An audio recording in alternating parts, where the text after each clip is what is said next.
Turtle, tatlo yung kokontra dito. Ang aga ng talon doon for a fan. Hindi nila mahahabol. Black Dragon form ay malalabas na but Justinian will take out a fan.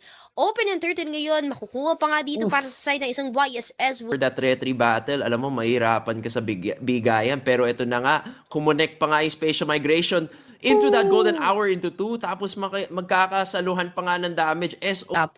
Black Dragon yung force dito. Gagawa ng places si na Castle. Kakainin nila yung mapa dito sa gitna ng isang pagong.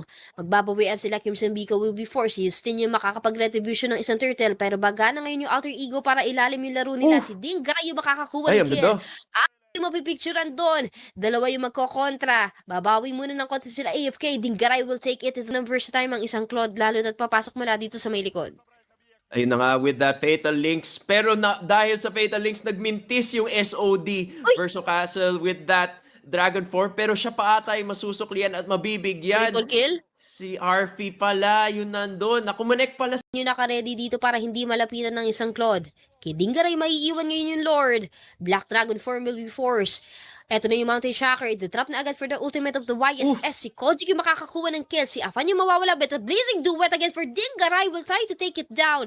Papasok siya sa loob ng turret. Maka-Fatal Links. But speaking of the Fatal Links, gagana ulit yung picture doon sa may gitna. Eto na yung ultimate. Si March yung makakakuha kay Afan doon. 4-5 yung magiging labanan. Mababawasan naman dito si Nadavin and Shirauki.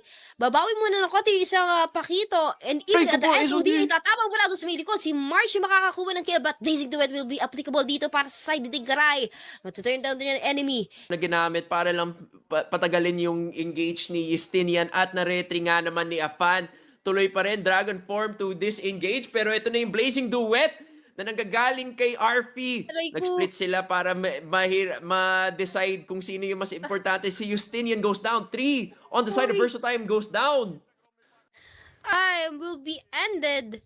And Alter Ego, dire-diretso na sila. Si AFK na lang yung natitira dito. Hindi na nila kailangan pang bumalik as the Grand Champion.